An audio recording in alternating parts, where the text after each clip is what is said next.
This is all very disconcerting, Tom, you know. Cosmic justice, intellectuals and race, quote, no individual or group can be blamed for being born into circumstances that lack advantages, but neither can society be automatically assumed to be either the cause or the cure for such disparities. Yeah. Close quote. So what you're arguing is that despite centuries of, several centuries of slavery, I'm talking now about the African American experience in this country, slavery ends, you've got decades of Jim Crow, you've got policies that have created substandard conditions in one inner city in America after another to this day. Despite all of that, for the African American child born in inner city Detroit tomorrow, it just is what it is. It's nobody's fault that that child is likely to have worse life expectations than the white kid born tomorrow in Greenwich, Connecticut. That's true. You can't, the ease with which people draw connections between one thing and another is just amazing. I mean, I mean, the average of black kid today, I think, is probably better off, certainly materially, than, say, Ben Carson was when he was growing up. Ben Carson, the famous black surgeon at Johns Hopkins. Right, right. Who is immensely accomplished in every way. Yes. Right. I would say that certainly the black kids who are growing up today have a higher material standard of living than I had. The difference was that the schools were good when I came along. They were especially good in New York at that time, hard as that is to believe.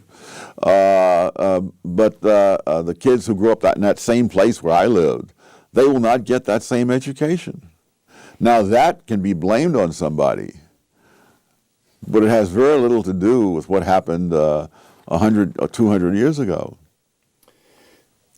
And it's true in other countries. I mean, in Nigeria, for example, there's a tribe, the Igbos, who are living in one of the least fertile parts of Nigeria, who were in fact enslaved in centuries past by other tribes and so on.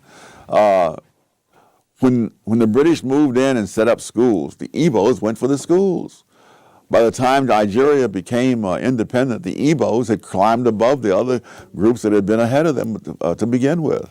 But there are all kinds of cross currents of factors.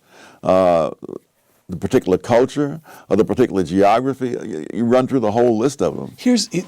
You cite, in Intellectuals and Race, you cite an observation by the intelligence expert, IQ scientist, James Flynn, that just stopped me cold. After the Second World War, you've got large numbers of American troops remaining in Germany. For that matter, there's still several tens of thousands there today. And both black and white American soldiers had children with German women. And Flynn discovered that those children growing up in Germany showed no IQ differences at all. The black kids and the white kids, the same.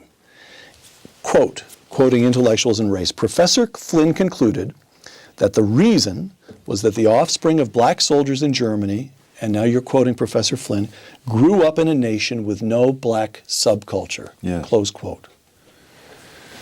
Which means what? Which means they experienced exactly the same expectations. Is this No, the expectations are external. The culture in which they grew up was not the culture in which black kids grew up in America today. So they had... There's no gangster rap that was pervasively available in Germany. So here's what I'm getting. There is something about black subculture in America today that holds African Americans themselves back? Yes. In fact, I went into this in a previous book on which about black rednecks and white liberals, because that same subculture. Let's talk about two of your books here. Go ahead. Because that very same subculture held whites in the South back as well.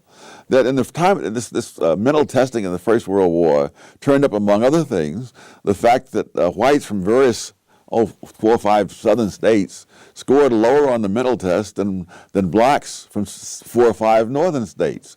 And so it really was a question of the subculture that was there, which was a handicap to both. All right. And so whose job is it to say, wrong subculture, folks, you're harming yourselves? Well, I would think in an ideal world that intellectuals might take on that task, but the world that we live in, I've noticed, is not ideal. All right.